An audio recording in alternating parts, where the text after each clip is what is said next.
Hey guys, Cookie here. I got some more questions, so I'm going to answer another one. This one kind of came in today, and it kind of hit close to home. I talk to a lot of my friends about this kind of stuff a lot, so I feel like it was a good one to answer.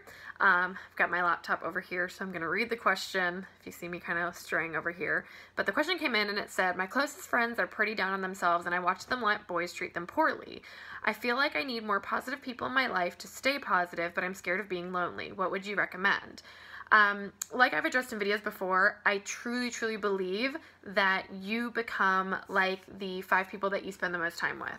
So if you're surrounded by friends that are unhappy, are negative, are just living a life that, you know, they're just not happy people, and they kind of share that with you. It's like that saying, you know, misery loves company, and sometimes it's not intentional. Sometimes somebody's, you know, just in a negative space, and part of what makes them feel better is to share that, or to, you know, have other people kind of commiserate in that. Especially the part about, you know, seeing as a girl, it's really troublesome and heartbreaking when I see girls that they seem to rather want to be with a guy, any guy, whether he treats them well or not, rather than being single. I feel like just as a young girl, a lot of times we're kind of brought up with that, you know, fairy tale idea of life is okay until you find your Prince Charming. And then when you find your Prince Charming, that's when the world is complete, you know, that's when everything's okay, that's when you're normal. It just seems to kind of be hammered into our heads as we're young. And so I think a lot of girls get into a bad habit of, I'd rather be with someone than be with no one, even if that someone really isn't enhancing their life. And even on some level treating them poorly, you know, is not a good guy, is not somebody that they are, you know, happy or proud to be with, but hey, it's better than being single. What I have to say to that is I've had lots of friends, male, female, whatever, that we're just not at the same place in our lives. As you start to work on yourself, inside, outside, especially if you're going and really focusing on your health and wellness, sometimes if people aren't ready and they're not there yet and they're not wanting to work on themselves, it's very difficult to maintain a close relationship with them. I feel like it's really hard to sit by as a friend when you really do care about someone and watch them allow themselves to be treated poorly. And it just gets into a place where you have to look at the situation and you have to look at the friendship and say, kind of like my video where I talked about, you know, maintaining a positive attitude.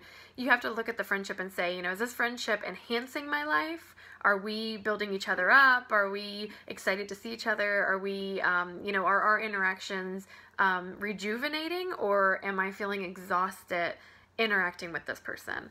And if you're feeling exhausted and you're feeling like, you know, it's really hard to stay positive and stay focused and stay true to yourself when you're interacting with certain friends, I feel like it's time to start setting boundaries and really limiting your interactions with those people. I was the queen of, I'm available 24/7. If you're my friend, I'll drop everything and be there for you. And it really left me feeling like I didn't have anything left for myself. I was exhausted. I was unhappy. I wasn't living the life that I wanted to live, and I wasn't surrounded by people that I felt like were really returning, you know, being reciprocal. A lot of times people take and take and take and take, not intentionally, you know, they may not realize that they're doing it, and they're not so great at giving back because they're so kind of stuck trying to figure out their situation and what's going on with them that it's hard for them to turn around and say, okay, well, enough about me, what's going on with you? So I would say, in all honesty, being alone doesn't have to be lonely. If you are, you know, if you're working on yourself and you find value in yourself and you really do spend a good amount of your time really building a solid foundation of who you are as a person, you know, exploring your interests, going and doing things that you want to do, you know, trying that hobby you've always wanted to try, checking out that event that you want to go to, really starting to, kind of as cheesy as it sounds, date yourself. When you are alone, in the sense of there's not people around you, you're not feeling lonely. You also, as kind of oxymoronic as it is, you start to attract people then as you go out and start building who you are and building more of a core and a foundation of yourself and your sense of self. You start interacting and engaging with people that they're on that same path too, or they're interested in that hobby as well. And you start kind of attracting these other friends that are more in line with where you are in your life. So I want to say in a nutshell, don't be afraid to be alone. Don't be afraid to get to know yourself. Don't be afraid to spend a Friday night at home doing something you want to do, whether that's watching Netflix and just zoning out, whether that's working on, interacting online, or, playing an online game, or, talking, on FaceTime with a friend that lives out of state, or whatever it is that you want to do. Spend time doing those things and start limiting your time and setting your boundaries where you're not available and accessible 24/7 to people that are bringing you down.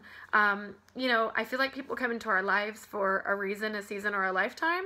And as much as it's painful, sometimes friendships aren't a lifetime friendship. Sometimes they're a season or a reason. Maybe it's a lesson you need to learn from that person. Maybe you're there at an integral part of their transformation to help them. Maybe they're there to help you. Just because you're friends doesn't mean that if it's not working anymore, that you have to continue to interact and facilitate that relationship. I, a long time ago, kind of started looking at my friendships like dating. And I would kind of think about it and go, okay, I don't enjoy my time with this person. We're not, we're kind of fighting. We're not seeing eye to eye. They're not bringing any kind of happiness to my life. We're not wanting to do the same things. If I was dating this person, I would probably be breaking up with them.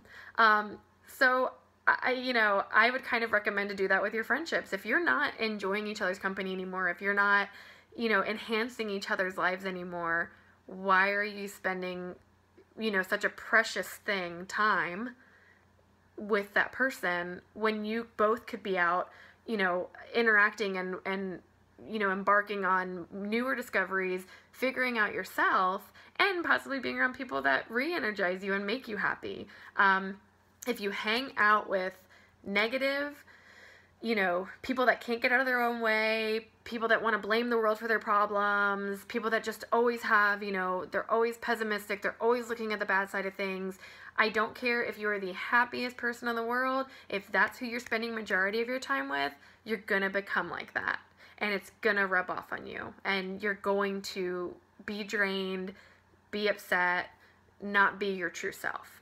So if you are a positive, happy person and you're starting to realize that the people you're spending a lot of time with aren't, it may be time to take a step back, set those boundaries, and, get to know yourself a little bit better and really kind of, evaluate what's important to you and what type of relationships do you want to have. I believe a lot in energy and what we send out into the universe. If you're focusing on all the negatives and what you don't have, that's what you're going to be attracting to you. So maybe taking some time, journaling, really reflecting and thinking about what you do want, fulfilling relationships, people that are, energizing and happy, focusing on that. And it's funny how the universe will start bringing that into your life. And like I said, don't be afraid to be alone. Don't be afraid to hang out with yourself and get to know yourself. It really, as I'm getting older, is an amazing, awesome thing to when I have a evening or day or weekend to myself. I don't feel sad. I don't feel nervous. I don't feel like a loser. I'm actually happy and I relish that time because I get to do whatever I want to do. I get to focus on things that I want to focus on, and I get to work on my personal development. I get to, love and nurture myself and do things that are important. I get to cook more food. I get to do a longer workout. So don't look at it as a negative. Look at it as, hey, this is a great opportunity to really get to know yourself and get to know what's important to you. So with that being said, I would, like I said, if you realize that relationships are draining or are not bringing any kind of happiness or positivity to you, I would limit my interaction and time with those people. And I would start focusing on yourself and focusing on what type of relationships, hobbies, interactions, activities would really nourish and fulfill your life. And I would reallocate that time away from the negativity and the drama, and I would start spending it on things that do have a positive return. So that's my advice. You know, that's what I've got. That's what I've done personally in my life, and it's worked out really well.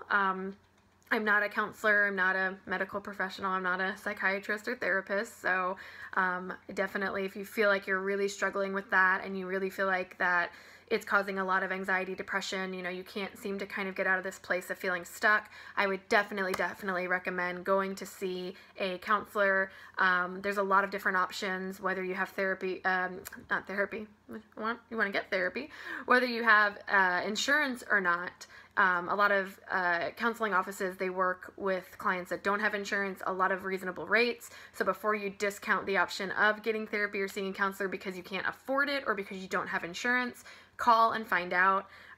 Mental health is a wonderful thing. I really don't think I would be where I am today without having a counselor, seeing wonderful people over the years, processing my own anxieties, processing and transitioning out of negative situations. So I can only speak for what I've experienced, but like I said, I'm not a counselor or a medical professional. So if you're really struggling, if you're really having a hard time with, you know, kind of feeling stuck in where you're at in your life and you're noticing that the negativity is becoming a daily thing, I would definitely recommend reaching out and speaking with a counselor. So that's, in a nutshell, kind of answered your question and a little bit more. I'm a talker, so it happens from time to time. But like I said, I love getting these questions from you guys. It really helps me to see what people are curious about. Like I said, it doesn't just have to specifically be about fitness or eating or anything like that. I love those questions too, though. So whatever's on your mind, whatever you're kind of going, I wonder what she would think about that, send it my way. You can shoot me an email, coachcookiefit@gmail.com. You can find me on Facebook, Smart Cookie Fitness, or on Instagram @CoachCookieFit. I, once again, like I said, appreciate the questions so much. I hope this was helpful, and I hope you guys are having an amazing day, evening, and I will check in with you guys later. Take care. Bye.